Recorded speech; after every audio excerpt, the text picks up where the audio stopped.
the most dangerous man in AEW, and my boss. Ladies and gentlemen, whose house? Whose house?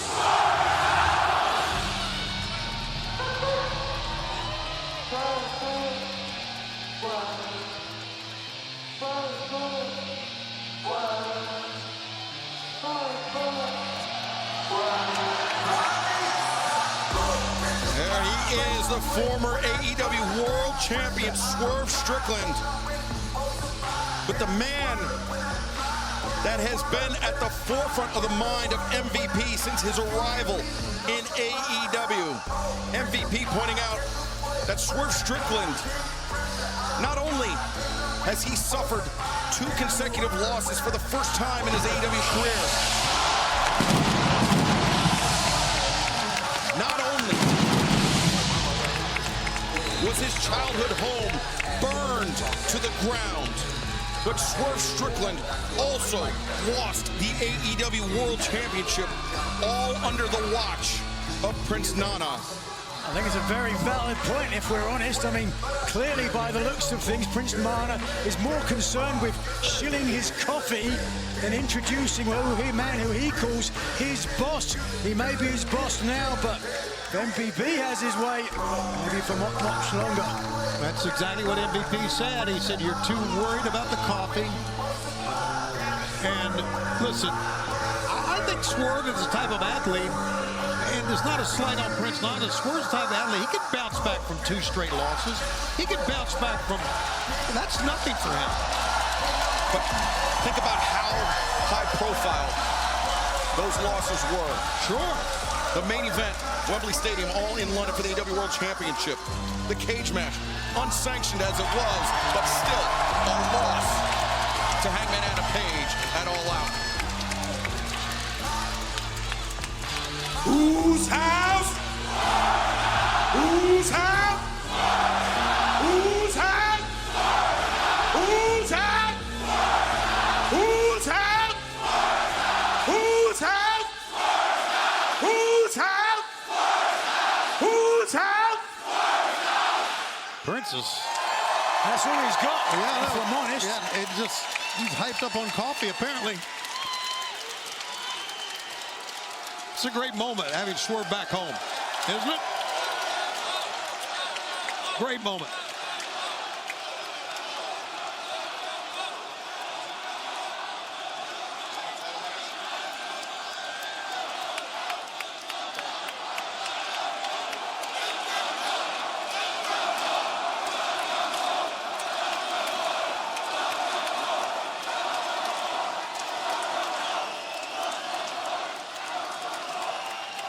Not gonna lie, man. It feels a little weird being out here without the AEW World Championship around my waist.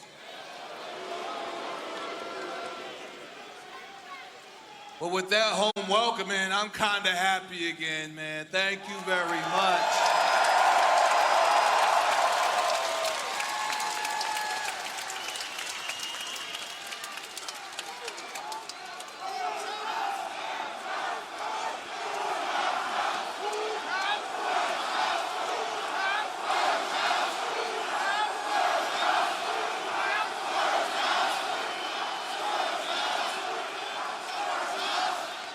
Y'all saying everything I need to say for me.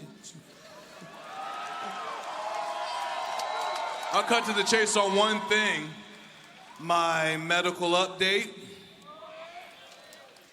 It's a little wonky. I still feel a little tingling in the back of my neck. It shoots down to my lower waist, and it shoots down to my legs, and sometimes a little tingling in my fingers. It's almost like everything I said about Bryan Danielson, it's all coming back to me now a little bit.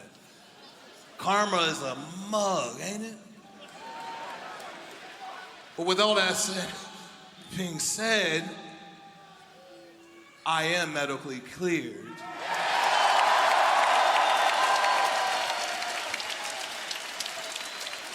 I wanted to come out here and address my hometown, my people. I wanted to tell you guys about the past. I wanted to tell you guys about the present and what I plan to do in the future. And now the future is...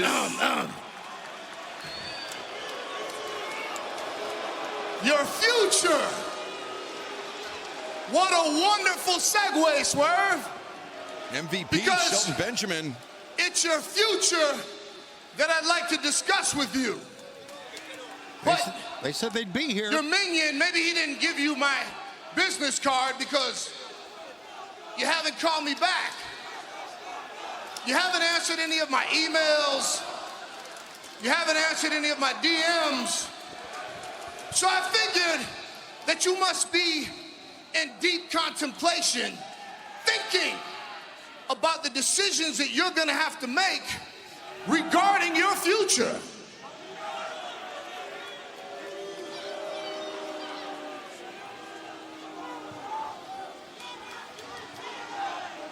Swerve, you and I, we have history. We go way, way back. As a matter of fact, I believed in you before you believed in yourself.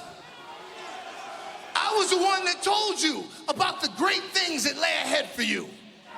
I said on that episode of The Wrestlers that our future was in great hands. Remember that?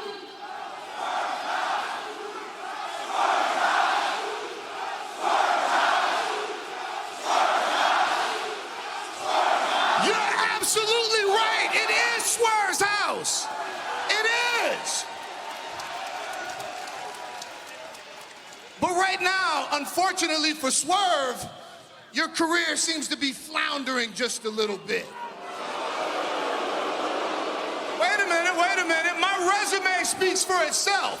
One thing I have become exceptionally good at is taking former champions and helping them remember the things that allowed them to become great, to reascend to the mountaintop, for them to regain the championship titles that they should have.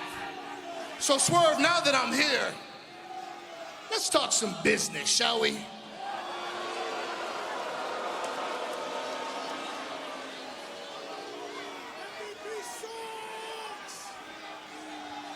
Well, first off, P, hello. That's one. Second of all, you know, you gave me a lot of great advice back in 2017. Remember that match we had back in Defy a couple years ago? Yeah. I remember. Remember when I beat you that night? You did. You beat me. That's right. Yeah. Yeah, I learned a whole lot that night from you that, you know, that I still carry with me still to this day.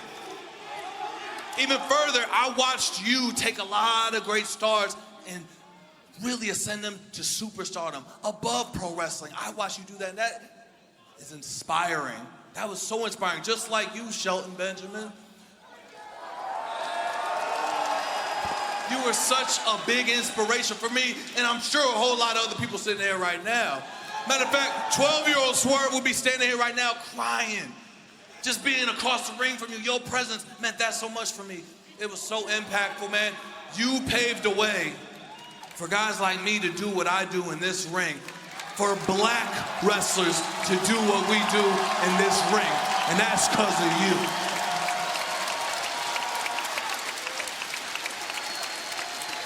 Now, I've been watching the show the past couple weeks, and Nana, the stuff MVP's been saying is, he's not wrong. The last couple months have not been good to us. Hell, I can't even remember what happened in that cage match because I got knocked senseless. Since being with you, I've lost the main event at All Out. I lost my childhood home.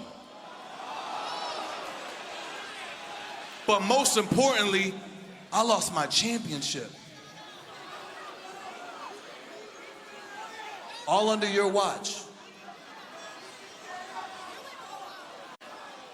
On the other hand,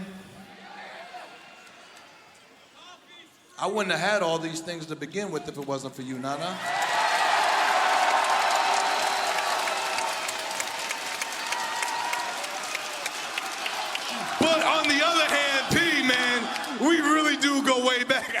like the potential of what we could do together here in AEW, we could really make some more history. You know, I like having power more than anybody. I'm already the most dangerous man here in AEW. Now with MVP and Shelton Benjamin backing me up, oh my God. Now, Nana, I just gotta say, there's a lot of things that kind of like, really irk me about you sometimes. I'm watching the percentage in my wages that I'm earning go up a little bit more week in, week out, and I don't know what that's about. You're still selling weed to high school kids in the parking lot of hotels. Yeah, I still heard about that. You're neurotic, you're sporadic. Sometimes I can't find where you are in the back before we got to go out to the ring. But the number one thing, the biggest thing I have to say about you, Nana, is that you are family.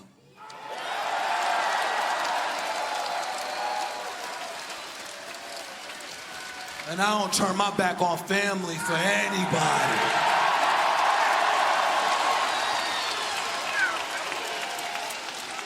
So as far as I'm concerned, you can take your little business cards and shove them right up your ass, because I'm not interested. Because tonight, we here in whose house?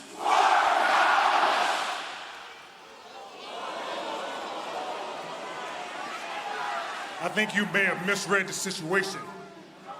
You see, we weren't asking. We were telling you that there is no you without us. So you're either with us or against us. Get out. Well, this is a powder keg. Come on, let's go. No. No, not now. No, make him pay for it. We're gonna make him pay for it. As now, the referee corps, interim EVP Christopher Daniels into the ring, trying to appeal to, oh, wait a second, now. Someone just, who was that? Took out a referee. Was that Shelton? Not sure if it was MVP or if it was Shelton Benjamin, but nonetheless. Shelton said, if you're not with us, you're against us. But you heard MVP, consummate businessman. He said, make them pay for it. Don't give it away for free here tonight. But, wow, Swerve Strickland, I mean, business aside, Nigel, I think the most important thing that Swerve Strickland said tonight, that while he may not be feeling physically 100%, that he is clear to compete. And that is great news after that unsanctioned lights-out steel cage match with Hangman Adam Page. Great to see him back in action when that eventually happens, and you can see MVP looking at his watch. He may control the time. Benjamin said, there is no you without us. But he also said, to be seen. Shelton Benjamin also said, you're either with us or against us. And Swerve Strickland, in no uncertain terms, has indicated that he is against this alliance of MVP and Shelton Benjamin, Tony. Well, obviously the lines were drawn here just a few moments ago in the ring, and another obvious is that we have not